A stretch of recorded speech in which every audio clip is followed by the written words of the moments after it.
नमस्कार, आप देख रहे हैं सरल न्यूज। मैं हूं आपके साथ पिंकी पांडे। यूजीसी बिल 2026 लगातार विवादों के घेरे में था।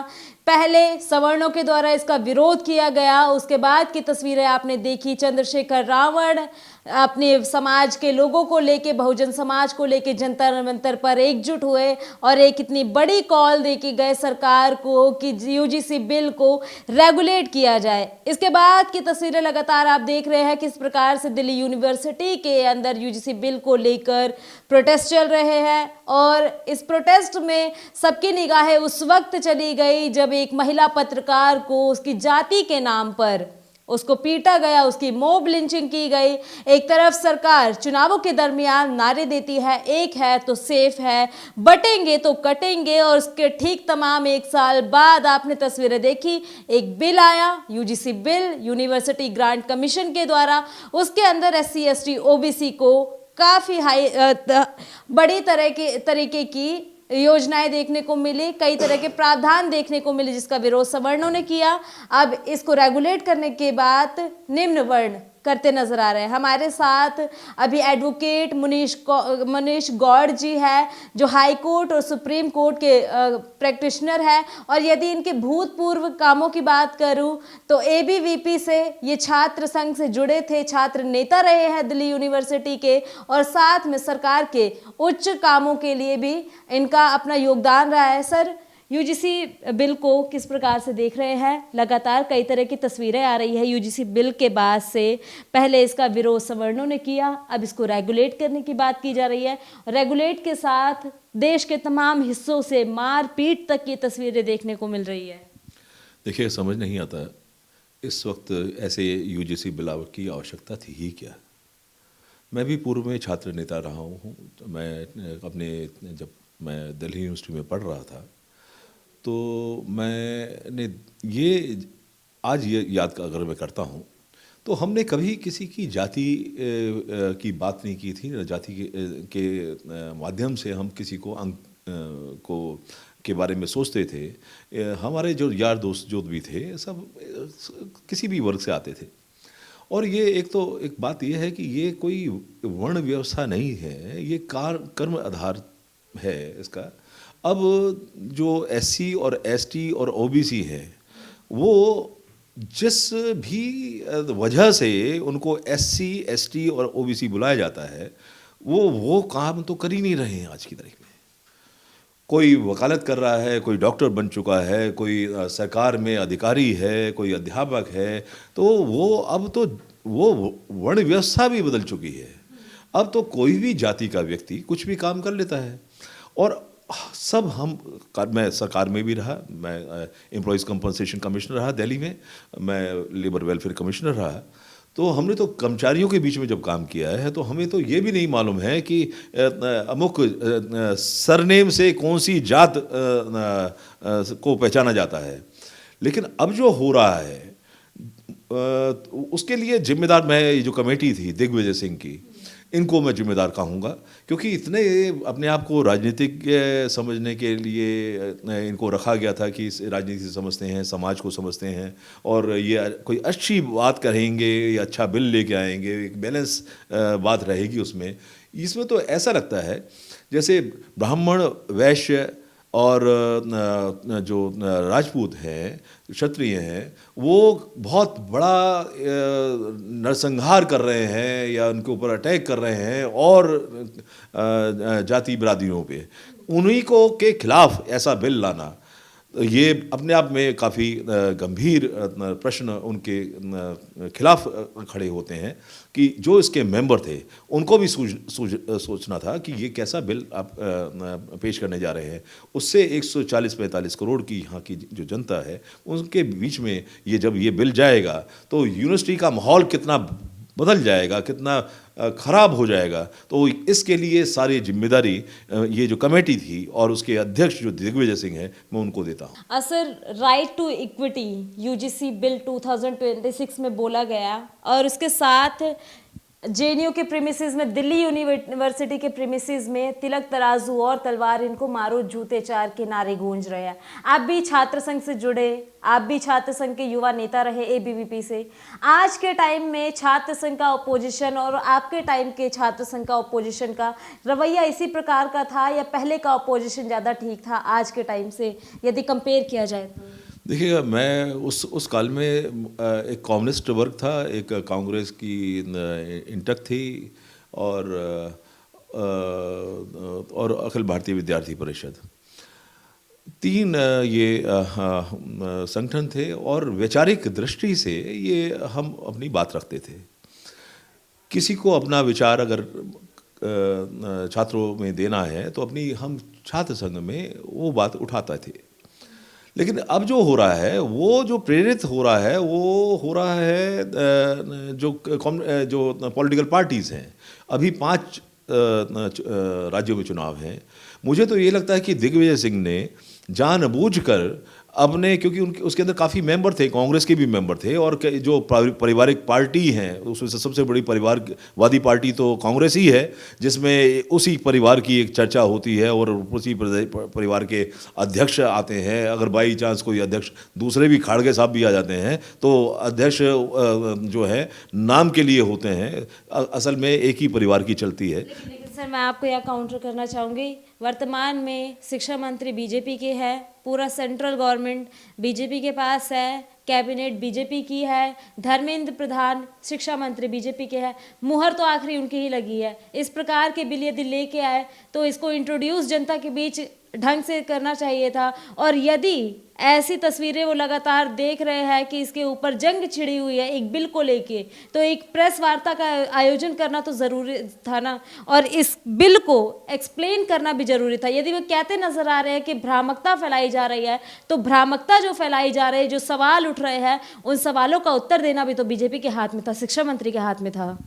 देखिए, जो आपने शिक्षा मंत्री जी की बात की है, आपकी बात से मैं एक हद तक सहमत हूँ कि जब एक कमेटी ने, दिग्विजय सिंह जी की कमेटी ने ये इस तरह का बिल उनके समक्ष रखा था, तो उसको पुनः भेजा जा सकता था उनके पास में विचार करने के लिए।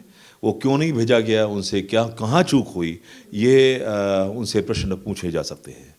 और अब जहाँ तक बात यह है कि सुप्रीम कोर्ट ने अब स्टे लगा रखा है, अब 19 मार्च को उसकी सुनवाई है, अभी समय है, आज 16 तारीख है फरवरी की, अभी तो महीना से ऊपर है। तो ये जो छात्रों को कौन बरगला रहा है, बात ये है। अब एक वर्ग कहिएगा, क्योंकि जिनको आप स्वर्ण कहते हैं, ये स्वर्ण की संज्ञा किसने दी? ये दलित की संज्ञा किसने दी? ये हरिजन की संज्ञा क्यों दी? ये एससी और एसटी शेड्यूल बना दिया गए। अब एक बार संविधान के अंतर्गत अगर एससी और एसटी कभी भी इस आरक्षण का फायदा ले लेते हैं, तो वो उनके नाम के आगे उनकी जात लिखी जाती है, उनको सर्टिफिकेट दिया जाता है, उनकी जात लिख के सर्टिफिकेट दिया जाता है। मैं तो कहूँगा कि संविधान ने हमें जाति पाति पे बांट दिया है आज की तारीख में। अन्यथा कभी भी इस तरह का लिखित रूप में प्रमाणित करके किसी की जाति को का प्रमाण पत्र पहले कभी नहीं दिया गया। दलित नेता है कई देश में, 11 फरवरी को एएसपी ने जंतर मंतर पे सारे बहुजन समाज के लोगों को एकजुट किया। उन बहुजनों में एक आक्रामकता थी मनुवाद को घेरने की, ब्राह्मणवाद को घेरने की, और साथ के साथ उनके ये भी वक्तव्य थे कि 85% लोगों को कुचल दिया 15% लोगों ने। 85% भारत की जो आबादी है वो दलितों की है, और उन दलितों की आवाज़ को रोंद दिया 15% लोगों ने जो सवर्ण है। देखिए, फिर मनुवाद और ब्राह्मणवाद, ये नैरेटिव कहाँ से आए हैं? कहना है कि हमें पानी नहीं पीने दिया, हमारे टाइम पे ठाकुरों के कुएं से हमें पानी नहीं पीने दिया जाता था, हमारी घोड़ियां बारातों से नहीं निकलती थी, हमारी मूछें कटवा दी जाती थी। देखिएगा, आज की तारीख में क्या है, आज आप पीछे अगर कुछ ऐसी घटनाएं हुई हैं, आज कोई ऐसी आपके साथ में घटना हुई है, आज की तारीख में तो एससी, एसटी और ओबीसी के 50% से भी अधिक छात्र दिल्ली यूनिवर्सिटी में पढ़ रहे हैं। 50% से अधिक सरकार में नौकरी कर रहे हैं रिजर्वेशन के माध्यम से। 50% से अधिक अन्य क्षेत्रों में भी आप लोग हैं। आपका बराबरी का अधिकार है, इक्विटी तो हो चुकी है ऑलरेडी। आप दोबारा किस बात की इक्विटी? हमारे साथ में ये हुआ था, आप थे उस वक्त क्या? आप कैसे जानते हैं उस बात में? आप किसकी सुनाई बात पे कह रहे हैं? किसने बताया कि आपके पूर्वजों के साथ में ऐसा हुआ? कौन सा ग्रंथ है, कौन सी किताब है, कौन सी पुस्तक है जो आपने पढ़ी है? जितने भी महाकाव्य हैं आप देखिएगा, जब आप रामचरितमानस या रामायण में कहीं जिक्र हो, प्रभु राम जो हैं क्षत्रिय थे और उनको उनकी शिक्षा दीक्षा एक ब्राह्मण ने दी थी, और फिर उसके बाद में उन्होंने शबरी के बेर खाए हैं। उनके साथ में बानर सेना थी, जिनको आप ट्राइबल लोग कह सकते हैं। अब इसी तरह से जो वाल्मीकि जी ने रामायण लिखी, वाल्मीकि को हम SC ST की तराजू में तोल सकते हैं क्या? कितनी शर्म की बात है कि हम वाल्मीकि जी की भी भर्त्सना करते हैं जब इस तरह की बात कहते हैं। पूर्वजों के साथ में ये हुआ, कहाँ है पूर्वजों का कोई इसमें आप बताइएगा कि गीता के अंदर कहीं प्रभु श्री कृष्ण ने कहीं ऐसा उन्होंने कोई वक्तव्य दिया हो? उन्होंने कर्म के ऊपर बात की है, कर्म प्रधान थ्योरी के ऊपर बात की है। जैसे आपके कर्म है उसकी वजह से आपको आंका और जांचा जाएगा। कर्म का और SC ST होने का क्या मतलब है? और आप किस आधार पर आज की तारीख में ये परिवारवादी पार्टियां, जिसमें कांग्रेस शामिल है, कांग्रेस में चौथी पुश्त है, ये जो परिवार की आ गई है, उनको कहीं और कहीं अगर जगह नहीं मिल रही है तो जातिगत जनसंख्या की आंकड़े इनके पास इनको चाहिए, उसकी तरह से उनको अधिकार की बात करते हैं। सर अभी तो सब उसी में चल रही है। देखिए भाजपा भी उसी में चल रही है, कांग्रेस भी उसी में चल रही है, अन्य छुटपुट पार्टियां भी उसी में चल रही है। दलितों को सब अपने साथ ही रखना चाहते हैं और दलितों के चक्कर में एक समाज जो कहा जा रहा है सोशल मीडिया पे लगातार कि जो समाज बीजेपी का शुरू से था, बीजेपी ने उसी को धुतकार दिया ऐसे छिटपुट कानून लाके। देखिएगा, मेरा कुछ संघ से भी निजी तौर पे मैं काफ़ी नज़दीकी से संघ को देखा है, पढ़ा है, सुना है और रहा हूँ। वहाँ पर मुनीश गौड़ के नाम से कोई नहीं जानता। मुझे सब मुनीश जी एक शब्द लगाते हैं, आदरपूर्वक शब्द लगता है, मुनीश जी के नाम से जाना जाता है। सुरेश जी, महेश जी, इस तरह से हम आपस में बात करते हैं। हमें सालों साल एक दूसरे के साथ में रहने के बाद में भी, संघ की बात कर रहा हूँ, कभी नहीं मालूम पड़ा कि वो किस समाज से आते हैं। दूसरी बात मैं आपको ये कहता हूँ कि जब ये संविधान में SC ST का वर्गीकरण किया गया और उसके बाद में OBC का वर्गीकरण किया गया और शेड्यूल बनाए गए, उनमें उनकी जात लिखी गई और वो उसमें उनको प्रमाण पत्र दिया गया, तब से मालूम पड़ता है कि कौन किस जाति का है। मैं तो कहूँगा कि संविधान ने हमें बांट दिया है। संविधान में छुआछूत के नाम पर जिस तरह से कुछ लोगों ने 1947 में जब राष्ट्र उन्मुख दिशा में देख रहा था, उस वक्त कुछ शातिर, कुछ निकम्मे, कुछ दलगत राजनीति करने वाले लोगों ने यह सूझबूझ के कि किस तरह से इनको फिर वर्गीकरण इनका किया जाए जिससे इनके ऊपर राज किया जाए। संविधान के बारे में बोल रहे हैं, संविधान के बारे में बोलेंगे तो आपके ऊपर भी हमारी वीडियोस में कमेंट सेक्शन में उल्टी बातें शुरू हो जाएंगी। कुछ भी हो जाए, बात यह है कि आप देख रहे हैं कि संविधान की अम्ब्रेला के बीच में तो खड़ा होना सब पसंद करते हैं, लेकिन संविधान के माध्यम से हम, क्या ये संविधान के माध्यम से हो रहा है जो हो रहा है? ये जो लोग जिन्होंने रुचिका तिवारी के ऊपर आक्रमण किया है, क्या संविधान के अंतर्गत किया है? क्या मायावती जो है वो तिलक तराजू और की बात जो करती थी, वो क्या मतलब संविधान के अंतर्गत करती थी? ये जो रावण अपने आप को कहता है, क्या वो रावण के बराबर खड़ा भी हो सकता है? इतने ज्ञानी एक व्यक्ति के नाम अपने नाम के आगे लगाते हैं। ये अपनी राजनीति चमकाने के लिए इस तरह की बात कर सकते हैं। इनको ये नहीं मालूम होता कि वो किस तरह से ये बात फैला रहे हैं, ये जहर समाज के अंदर फैला रहे हैं और उस जहर का परिणाम क्या होंगे आज देखिएगा ना। अब स्वर्ण और दलित शब्द ऐसे इस्तेमाल किए जा रहे हैं, ये हमारी डिक्शनरी में शब्द नहीं थे। कोई स्वर्ण समाज का डिक्शनरी में कोई ऐसा व्याख्या नहीं है, कोई दलित समाज की हमारे यहाँ कोई व्याख्या नहीं है, ना हमारे महाकाव्यों में ना हमारे ग्रंथों में ऐसी व्याख्या है। प्रभु राम ने शबरी के झूठे फल खाए, प्रभु राम ने जामवंत के साथ में उनका वर्णन आता है, प्रभु राम का हनुमान जी के साथ में वर्णन आता है, जो ट्राइबल एरिया कहिएगा उनको। अब ये बताइएगा कि गीता के अंदर प्रभु कृष्ण ने क्या ऐसी बात कही थी? कहीं आपको ऐसा वर्णन आपको मिलता है? बताइए। मैं इन्हीं से पूछता हूं जो समाज के ठेकेदार बन रहे हैं। मैं तो सोचता हूं कि आज की तारीख में हमारे बीच में कोई मतभेद नहीं है। अगर मतभेद है तो सिर्फ राजनीति के कारण हमारे अंदर मतभेद है। मैं जब स्टूडेंट था मुझे नहीं मालूम था मेरे साथ में कौन पढ़ता है। मैं 40 साल पहले की बात बता रहा हूं, और आज की तारीख में तो काफ़ी अधिकार के साथ में जो आरक्षण था 2 साल का था, और आज 70 साल हो गए हैं। कब तक ये खींचते रहेंगे इस बात को? आज हमारे अंदर द्वेष भावना भरी जा रही है। ये कौन लोग हैं? ये किस तरह का कम्युनिज्म है? जातिगत कम्युनिज्म हो रहा है। राजनीतिक पार्टियां आप देखिएगा, सारी पारिवारिक पार्टी है, चाहे वो सापा होती है, चाहे आरजेडी होती है, सब अपने पुत्र और पुत्रियों को लेके आ रहे हैं। इन लोगों को अगर राजनीति में प्रवेश करना है तो क्या यही माध्यम बनता है कि आप इस माध्यम से आप प्रवेश करेंगे जातिगत समीकरण के हिसाब से? जब वोट की राजनीति की जाती है तब बंद कमरे में ये बात की जाती है कि कौन किस जाति का आदमी को हम खड़ा करेंगे। आप कब तक इसको हमें आपस में बिखेरेंगे?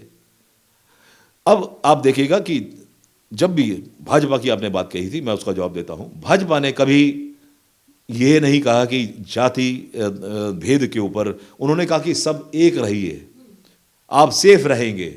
अगर भाजपा के सिद्धांतों पे अगर चलें तो जो 4 वर्ण, सो कॉल्ड 4 वर्ण, मैं जिनको नहीं मानता हूं, वो सेफ रहेंगे। क्योंकि आक्रमणकारी ये नहीं देखता कि उसकी जात क्या है। आक्रमणकारी या जो आघात करने वाले व्यक्ति होता है, जो डकैती करने वाला व्यक्ति होता है, जो चोरी करने वाला व्यक्ति होता है, उसको तो अपना स्वार्थ दिखाई देता है। तो ये बात अब जो आज ये घटना हुई है उसमें आयशा, अब बताइएगा आयशा अपना कौन से अधिकार की बात कर रहे हैं? इक्विटी हो चुकी है, 50% तो रिजर्वेशन हो चुकी है। और जो 10 साल के लिए थी, अंबेडकर जी ने भी ये 10 साल के लिए रिजर्वेशन रखी थी। क्या आप इसके बारे में चिंता क्यों नहीं करते हैं? अब तो रिजर्वेशन के अंतर्गत SC, ST, OBC वर्ग के, क्योंकि मैं सरकार में रहा हूं, मैंने ये देखा है जनरल की सीट के ऊपर भी आप लोग आ रहे हैं, तो आपका 50% तो निश्चित है ही है, और उसके अलावा 10, 12, 15% और भी आपकी तरफ से लोग आते हैं।